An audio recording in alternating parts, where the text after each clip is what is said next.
तमाम साथियों से ये आग्रह करना चाहता हूं कि राजकुमार जी रोत हमारे बीच में पधार रहे हैं, तो हमें थोड़ा अनुशासित तरीके से उनका स्वागत करना है।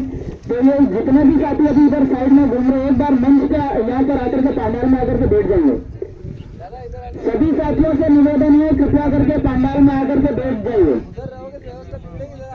राजकुमार जी हमारे बीच में ही आ रहे हैं, हम उन्हें ही सुनने वाले हैं, इसलिए आपसे मैं बारंबार हाथ जोड़ करके निवेदन करता हूं कि एक बार पंडाल में आकर के व्यवस्थित तरीके से बैठ जाएं, ताकि उनको आते ही हम मंच पर बैठ करके उन्हें सुन पाएं। ज्यादा समय नहीं है हमारे पास, बहुत ही बिजी शेड्यूल है उनका, इसलिए आप सभी से निवेदन है व्यवस्था बनाने में सहयोग करें। जितने भी साथी उधर बबूल के नीचे बैठे हैं उनसे भी आग्रह है, आ जाएं जल्दी से आ जाएं पंडाल में। देखिए ये समय जो है ये अपनी तेज रफ्तार की गति से चल रहा है, और इस समय में हम हमारे हक अधिकार क्या है, और ये जो देश में चुनाव की प्रक्रिया चल रही है, ये प्रक्रिया अगर नहीं चलेगी तो क्या होगा, ये चीज हमें सोचने वाली है।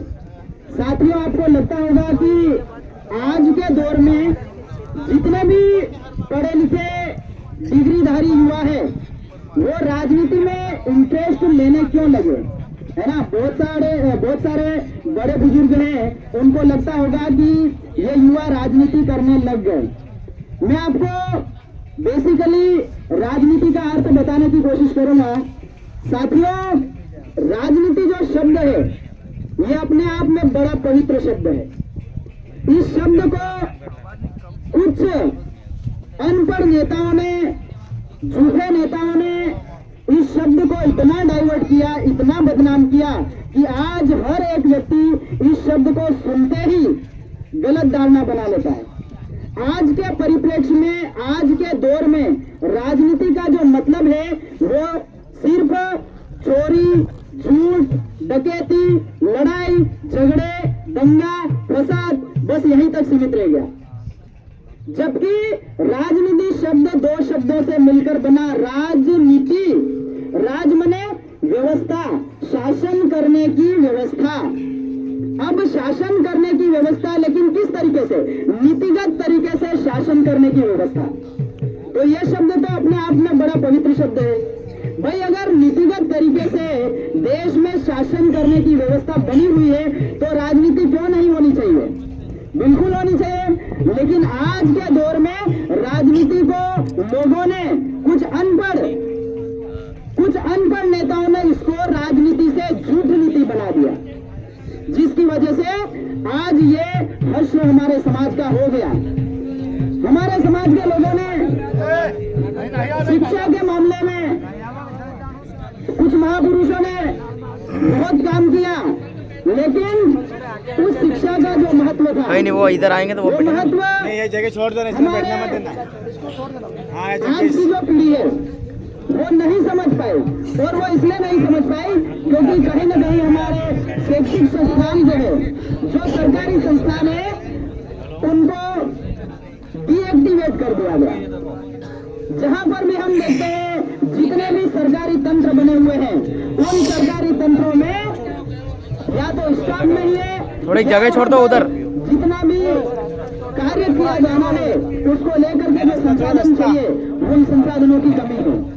तो ऐसी परिस्थिति में हमारे लोगों को सरकारी व्यवस्था को गलत ठहराने का एक मानसिक रूप से एक ऐसा माहौल क्रिएट किया गया, और इस माहौल में हमारे लोग ये समझने लगे कि जितने भी सरकारी संस्थान है उन सरकारी संस्थानों में इतना सही तरीके से काम नहीं होता है, सरकारें भ्रष्ट होती है, ऐसा हमारे आम नागरिकों के दिमाग में ऐसी चीजें डाली गई। लेकिन ये सारी चीजें अगर इतनी ही बेकार है, अगर सरकारी संस्थान इतने ही बेकार है, तो फिर इनको सरकार को बंद कर देना चाहिए। लेकिन बंद नहीं कर सकते, क्योंकि हमारा देश आज लोकतांत्रिक देश है। हमारा देश आज संविधान अपनाया हुआ देश है। 1950 में जब हमारे महान संविधान निर्माता डॉक्टर बाबा साहब अम्बेडकर, जयपाल सिंह जी मुंडा जैसे महापुरुषों ने संविधान सभा को बनाया, उसके बाद उसमें ST, SC, OBC माइनॉरिटी जैसे वंचित वर्गों को उन्होंने अधिकार दिए। लेकिन समस्या ये हो गई कि उन अधिकारों को जानने के लिए उच्च शिक्षा हासिल करने की जरूरत होती है। उन अधिकारों को हर कोई साक्षर व्यक्ति नहीं समझ सकता। संविधान में जो भाषा लिखी हुई है उस भाषा को कोई सुशिक्षित व्यक्ति ही समझ सकता है, और उस भाषा को समझने के लिए हमारे लोगों को उच्च शिक्षा हासिल करनी पड़ेगी। और उच्च शिक्षा हासिल करने के लिए हमें बड़े बड़े विश्वविद्यालयों में, महाविद्यालयों में जाने की जरूरत पड़ती है। उस महाविद्यालय तक जाने के लिए हमें सबसे पहले हमारी जो 10th और 12th की जो मैट्रिक्स की जो एग्जाम्स होती है उसमें अच्छे नंबरों के साथ हमें पास होना पड़ता है, तब जाके हमारा दाखिला बड़े बड़े यूनिवर्सिटी में होता है। लेकिन जो निचले स्तर के स्कूल से, जो सीनियर स्कूल से, उन स्कूलों में आज ये स्थिति है कि वहां पर स्टाफ पूरा नहीं है। स्टाफ नहीं होने की वजह से हमारी जो स्कूल व्यवस्था है वो पूरी लड़खड़ा गई। जितने भी हम हमारे एरिया में प्राइवेट स्कूल्स, प्राइवेट हॉस्पिटल्स, जितनी भी प्राइवेट संस्थान देखते हैं वो अच्छे से काम कर रहे हैं, जबकि सरकारी संस्थान अच्छे से काम नहीं कर पा रहे। उसका क्या कारण है? उसका यही कारण है कि हम जैसी जो आम जनता है वो जागरूक नहीं है।